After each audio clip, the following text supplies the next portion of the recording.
ഇതെന്താണെന്നല്ലേ, ഇത് പയറിൻ്റെ ഇലയാണ്. ഇതുപോലെ ഉണ്ടാവും, നിങ്ങൾക്കൊക്കെ അറിയാവുന്നതാണ്, എന്നാലും ഞാൻ പറയാണ്. പയറിൻ്റെ ഇല, ഈ പയറിൻ്റെ ഇല കൊണ്ട് നമുക്ക് രുചികരമായ ഒരു തോരൻ വയ്ക്കാം. ടേസ്റ്റും രുചി മാത്രമല്ല, ആരോഗ്യകരമായൊരു തോരനാണിത്. ഇത് നമ്മൾ പയറിൽ നിന്ന് ഇല പറിച്ച് ക്ലീനായിട്ട് കഴുകി വൃത്തിയാക്കി വച്ചേക്കണതാണ്. ഇത് നമുക്ക് ചെറുതായിട്ട് അരിഞ്ഞെടുക്കാം. നമ്മൾ ചീരയുടെ ഇല അരിയണ പോലെ തന്നെ ഇതും അരിയണം.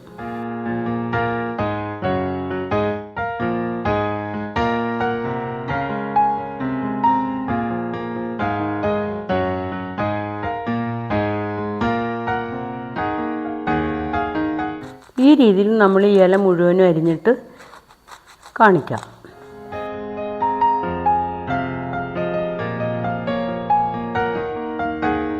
ഇപ്പോൾ നമ്മൾ പയറിൻ്റെ ഇലയെല്ലാം അരിഞ്ഞ് വച്ചിട്ടുണ്ട്.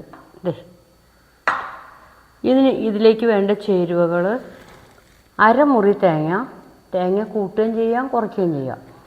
ചെറിയ ഉള്ളി ഒരു 4-5 എണ്ണം, ഉണക്കമുളക്, ഉപ്പ്, കടുക്, മുളക് പൊടി, മഞ്ഞൾപ്പൊടി, വെളിച്ചെണ്ണ, ഇത്രയും മാത്രം മതി. നമുക്കിത് തയ്യാറാക്കാം. നമുക്ക് തോരന് വേണ്ട ചേരുവ തയ്യാറാക്കാം. അതിനു വേണ്ടി ഒരു അരമുറി തേങ്ങ ഞാൻ ഈ ജാറിലേക്ക് ഇടണം.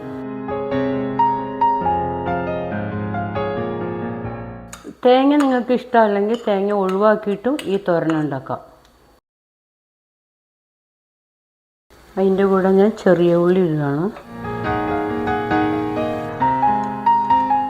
1/2 സ്പൂൺ മഞ്ഞൾപ്പൊടി,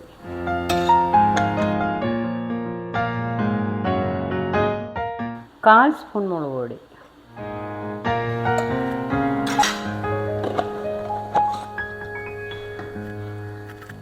നമുക്കിതൊന്ന് കറക്കിക്കൊണ്ടുവരാം.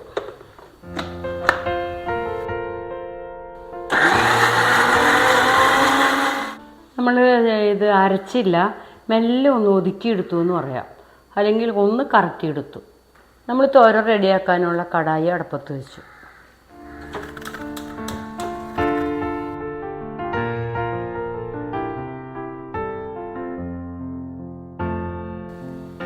അതിലേക്ക് ആവശ്യമായ എണ്ണ ഒഴിക്കുകയാണ്. കടുക് പൊട്ടാനുള്ള എണ്ണ ഒഴിച്ചാൽ മതി. പക്ഷേ അവരവരുടെ ഇഷ്ടം അനുസരിച്ച് എണ്ണ കൂട്ടുകയും കുറയ്ക്കുകയും ചെയ്യാം. വളരെ കുറച്ച് കടുക്,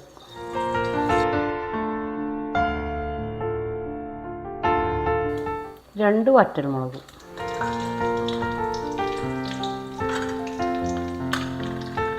കടുക് പൊട്ടിക്കഴിഞ്ഞ് നമ്മളിത് സിമ്മിലിടുക കേട്ടോ.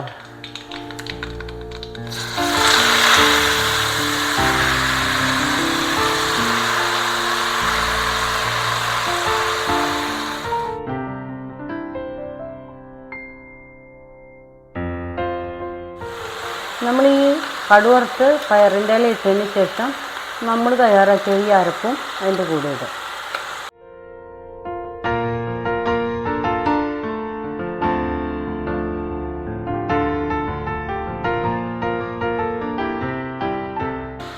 അതിനാവശ്യമായ ഉപ്പ്,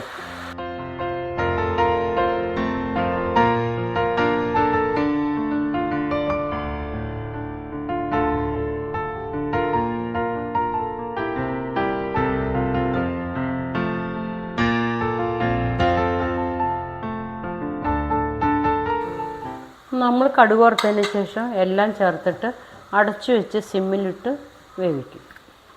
നമ്മളിത് അടച്ചു വയ്ക്കുകയാണ്.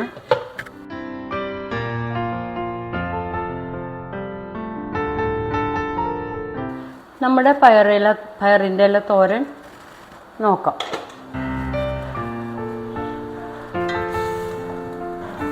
ഇപ്പോൾ നമ്മളിതിനകത്ത് ഒട്ടും വെള്ളം ഒഴിക്കാതെയാണ് കടുക് വറുത്തിട്ടത്.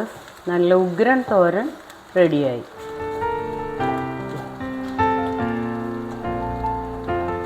ഇതാണ് തോരൻ.